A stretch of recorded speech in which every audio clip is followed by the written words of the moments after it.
ஐந்து கரத்தனை யானை முகத்தனை இந்திய நிலம்பரை போலு மீட்டனை நந்தி மகந்தனை நான கொழுந்தனை பூந்தில் வெதிரி போற்றுகின்றேனே.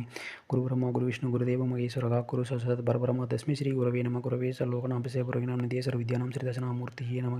வணக்கம். நான் பொன்லோக நான் குடும்பத்திலிருந்து பேசுகிறேன். இன்றைய தினம் நாம் எதை பற்றி பார்க்கலாம்னா 2025 ராசி பலன் எப்படி இருக்குது ஒவ்வொரு ராசியிலும் அப்படின்னு பார்க்கலாம். அதில் வந்து ஃபஸ்ட்டு 3 ராசிக்கு, அதாவது மேசம் ரிஷபம் மிதுனம், இந்த 3 ராசிக்கு இந்த பதிவில் பார்க்கலாம். அந்த வகையில் இப்போ வந்து மேச ராசிக்கு வந்து அதாவது இந்த பொதுவாக ராசி பலன் பார்க்குறதுக்கு முன்னாடி இந்த குரு பெயர்ச்சி, ராகு கேது பெயர்ச்சி, சனி பெயர்ச்சிக்கு பிறகு தான் நம்ம இந்த பலனை பார்க்க போகிறோம்.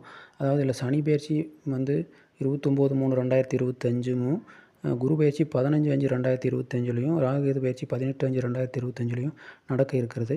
இந்த பயிற்சிக்கு பிறகு தான் பெரிய மாற்றங்கள் அந்த ராசி பலனில் இருக்கும். அப்படிங்கிறதுனால நம்ம அதை வந்து ராசி பலனுக்கு பயிற்சிக்கு பின்னாடி அப்படிங்கிற மாதிரியே பலன் பார்த்துக்கலாம். அந்த வகையில் மேச ராசிக்கு 3ஆம் இடத்துல குரு பகவானும், 5ஆம் இடத்துல கேது பகவானும், 11ஆம் இடத்தில் ராகு பகவானும், 12ஆம் இடத்துல சனி பகவானும் இருக்கிறதுனால இந்த இடத்துல 3ஆம் இடத்தில் இருக்கிற குரு பகவான் ஜாதகர்களுடைய சுய முயற்சிகளை வெற்றி பெறச் செய்வார்.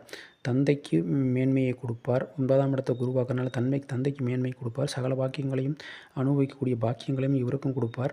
அதே மாதிரியே இவருக்கு வந்து 3ஆம் இடத்துல குரு பகவான் இருக்கிறதுனாலையும், அவர் 7ஆம் இடத்தை பார்க்கறனாலையும், 9ஆம் இடத்தை பார்க்கறனாலையும், 11ஆம் இடத்தை பார்க்கறதுனாலையும் இவருக்கு வந்து இது வரைக்கும் திருமணம் ஆகாமல் இருந்தவங்களுக்கு கண்டிப்பாக திருமணம் நடக்கக்கூடிய வாய்ப்பு 100% ஏற்படக்கூடிய வாய்ப்பு உண்டு.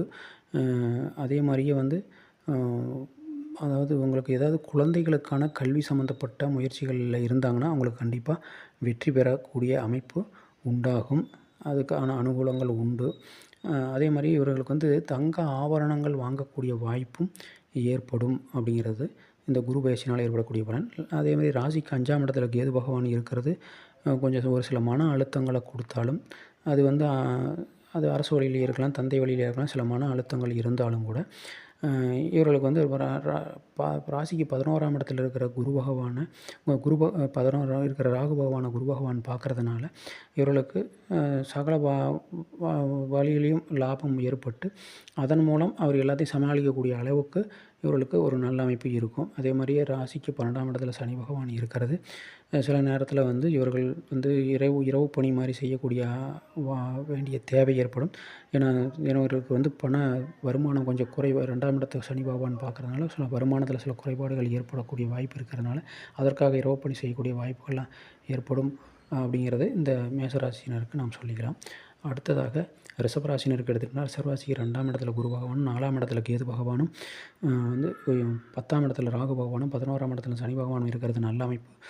ரிஷபராசிக்கு 2ஆம் இடத்துல குரு பகவான் அமர்ந்து அவர் வந்து இந்த ராசிக்கு 8ஆம் இடத்தையும் பார்ப்பார். அப்போ ராசிக்கு 2ஆம் இடத்துல குரு பகவான் இருக்கிறது நல்ல அமைப்பு. நல்ல தன வருமானத்தை கொடுப்பார். ஒரு 11ஆம் அதிபதி 2ஆம் இடத்துல இருக்கிறது ஒரு பெரிய நல்ல அமைப்பு. அதே மாதிரி ஒரு 8ஆம் இடத்தை குரு பகவான் பார்க்குறதுனால ஆயுள் விருத்தியாகும். அதே சமயத்தில் உயிர் சொத்துக்கள் கிடைக்கக்கூடிய வாய்ப்பும் சிலருக்கு ஏற்படும். அதே மாதிரி இவர்களுக்கு வந்து இந்த 2ஆம் இடத்துல இருக்க குரு பகவான் 7ஆம் ஒரு நல்ல அமைப்பு ஏற்படக்கூடிய வாய்ப்பெல்லாம் இருக்குது. அதனால் வந்து இவர்கள் நல்ல குடும்பம் அமையக்கூடிய வாய்ப்பும் ஏற்படும் அப்படிங்கிறது இந்த குரு பயிற்சியின் மூலமாக இந்த குரு பகவானுடைய இதாக சொல்லிக்கலாம். அதே மாதிரி ராசிக்கு 4ஆம் இடத்துல கேது பகவான் இருக்கிறதும் சொத்து சம்மந்தப்பட்ட சில பிரச்சனைகளை கொடுத்தாலும், சொத்து தாயார் வழியில் சில பிரச்சனைகளை கொடுத்தாலும் 10ஆம் இடத்துல இருக்கிற ராகு பகவானை குரு பகவான் பார்க்குறதுனால இவர்கள் தொழிலில் பெரிய ஒரு மேன்மை ஏற்படும். அதே மாதிரியே வந்து இவர்களுக்கு வந்து அதன் மூலமாக அதில் சமாளிக்கக்கூடிய வாய்ப்பு இவர்களுக்கு ஏற்படும். ராசிக்கு 11ஆம் இடத்துல சனி பகவான் இருக்கிறதும் தொழில் மூலம் பெரிய லாப ஆதாயங்கள் கிடைக்கக்கூடிய வாய்ப்பு இருக்கிறது. அப்படிங்கிறனால எதையும் சமாளிக்கக்கூடியவங்களாக இவர்கள் இருப்பார்கள் அப்படிங்கிறது இந்த ரிஷபராசினர் சொல்லிக்கலாம். அதுக்கு அடுத்ததாக மிதுன ராசினருக்கு அதாவது ராசியிலே ஜென்ம குருவாக இருந்தாலும் கூட அவர் வந்து அதாவது அவர் வந்து 5ஆம் இடம், 7ஆம் இடம், 9ஆம் இடத்தையெல்லாம் பார்ப்பார். அப்படிங்கிறனால அதாவது சிலர் திருமணம் ஆகாதவங்களுக்கு திருமணம் நடக்கக்கூடிய வாய்ப்பு ஏற்படும். அதே மாதிரியே வந்து இதுவரைக்கும் குழந்தை பாக்கியம் இல்லாதவங்களுக்கு குழந்தை பாக்கியம் கிடைக்கக்கூடிய அமைப்பு, இந்த பூர்வீக சொத்தில் ஏதாச்சும் பிரச்சனை இருந்தால் அதெல்லாம் தீரக்கூடிய அமைப்பு ஏற்படும். அதே மாதிரி தந்தைக்கு அனுகூலமான பலன்கள் நடக்கும். இவர்களுக்கு சகல பாக்கியங்களும் கிடைக்கக்கூடிய அமைப்பும் ஏற்படும் அப்படிங்கிற சொல்லிக்கலாம். அதே மாதிரி இந்த அந்த ராசிக்கு 3ஆம் இடத்துல கேது பகவானும் 9ஆம் இடத்துல ராகு பகவானும் இருக்கிறார். அந்த இதை குருவாக்குறதுனால இந்த ராகு கேதுகள் இவருக்கு மிக யோகமான பலன்களை செய்யும். 3ஆம் இடத்தில் இருக்கக்கூடிய கேது பகவான் இவருடைய அனைத்து முயற்சிகளையும் வெற்றி பெற செய்வார்.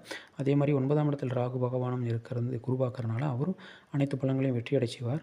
அதே மாதிரி இந்த ராசிக்கு 10ஆம் இடத்துல சனி பகவான் இருக்கிறதுனால அவர் தொழிலில் வேறு ஏதாவது புதிய தொழில்கள் புதிய வரைக்கும் தொழில் தொடங்கணும்னு நினச்சிக்கிட்டு இருந்தவங்க தொழில் தொடங்கக்கூடிய வாய்ப்புகள் ஏற்படும் அப்படிங்கிறத இதன் மூலம் சொல்லிக்கலாம். ஆக மொத்தம் இந்த பெயர்ச்சியானது ஒரு நல்ல அமைப்பில் தான் மிதுன ராசினருக்கும் பெரிய அனுகூலமான நிலையிலேயே இருக்குது அப்படிங்கிறத இதன் மூலம் அறிந்து கொள்ளலாம்.